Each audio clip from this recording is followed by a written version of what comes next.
Hey listeners, this is Ben, the Amateur Exegete, and you're listening to episode 36 of Bible Study for Amateurs. Today's episode is The Eye of the Needle Gate?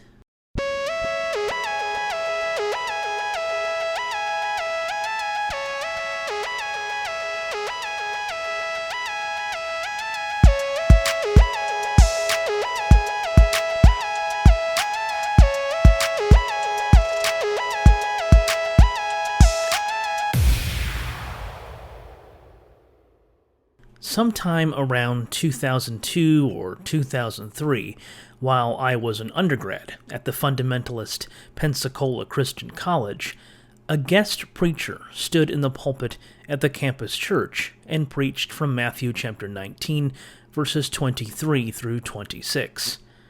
And though the preacher used the King James Version, since PCC is a King James-only school, allow me to read the text to you as it appears in the New Revised Standard Version. Then Jesus said to his disciples, "Truly I tell you, it will be hard for a rich person to enter the kingdom of heaven. Again I tell you, it is easier for a camel to go through the eye of a needle than for someone who is rich to enter the kingdom of God." When the disciples heard this, they were greatly astounded and said, "Then who can be saved?" But Jesus looked at them and said, "For mortals it is impossible, but for God all things are possible." I'm not sure what the gist of the sermon was.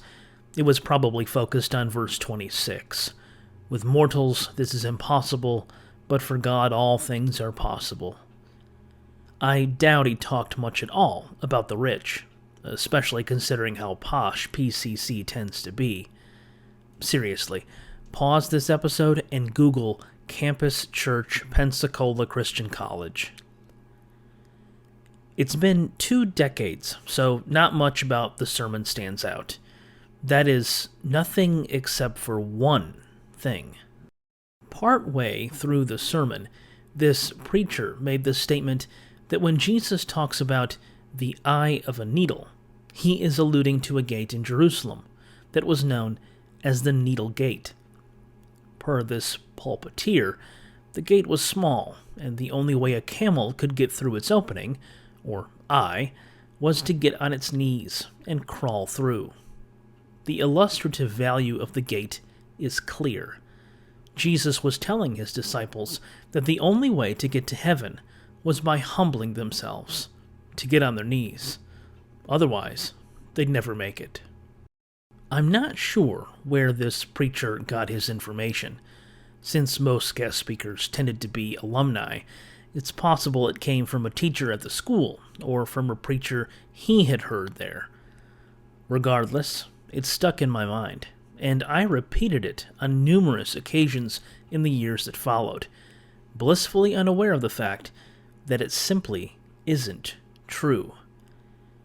David Turner, in his commentary on the passage, writes, "Despite sermonic lore based on medieval tradition and modern anecdotes, there is no early historical evidence for the existence of a small gate in Jerusalem called the Needle's Eye, through which a camel on its knees could barely squeeze."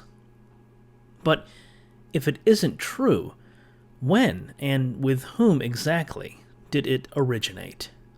Earlier this year, Agnieszka Ziemianicka of the Pontifical Institute of John Paul II in Poland published a short piece in the journal New Testament Studies addressing this very subject.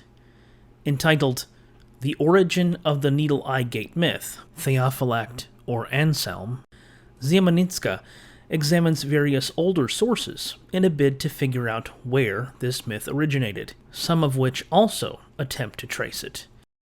Utilizing the work of the late German scholar Joachim Nilke, she begins with Johann Pauliner, a Christian author of the 15th century who had made a visit to Palestine and documented his findings, including the gates of Jerusalem. One of these gates, Pauliner claimed, was called the Eye of a Needle, and it was this gate that Jesus was referring to. But Apollinaire is not the oldest source for this claim. In the 13th century, Hugh of Saint-Cher, a Dominican friar in France who, among other things, was responsible for the creation of a concordance for the Latin Vulgate, wrote of a gate in Jerusalem, which was called the Needle, through the opening of which one could not pass unless unencumbered. But as Ziemianinska notes, this is not the primary source for the claim, as there are still older testimonies. She writes, "There is another medieval source mentioned in homiletic and pastoral texts. Specifically, the Needlegate claim is sometimes attributed to Theophylact, a monk of the 11th century, who in his Gospel commentary spoke of the gate. The problem," Ziemianinska writes, "is that this is a false trail." She observes that nowhere does the monk mention such a gate, and that this tracing of it to Theophylact, in her words, became popular probably through an entry in the 16th century Geneva Bible. Apparently, a note in the margin of Matthew chapter 19, verse 24 refers to Theophylact, but Ziemianinska writes, "It never mentions a gate." Nevertheless, attribution to Theophylact became popular because of it, even though it isn't true. Theophylact is a dead end. But all is not lost. Ziemianinska notes a gloss in Thomas Aquinas' collection of commentaries known as the Golden Chain, asserts that Jesus was referring to a gate known as the Eye of a Needle, that a camel could not enter through unless it unloaded its cargo and bended down on its knees. This gloss, though anonymous in Aquinas' collection, became attributed to Anselm of Canterbury, who's famous for his ontological argument for God's existence. If correct, Ziemianinska writes, then we have indirect evidence for a source from the 11th/12th century. Barring some future discovery of an even earlier source, it seems we've found ours. Ziemianinska's short piece is well worth the read, and listeners can find a link to it in the episode description. It goes to show you that you can't always trust what you're told, even by well-meaning preachers and commentators. It pays to be skeptical in a field like biblical studies. If only younger me had been less gullible.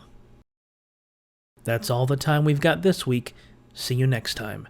And remember, in the words of Richard Elliott Friedman, one does not need to deny what is troubling about the Bible in order to pay respect to what is heartening. Thanks for listening.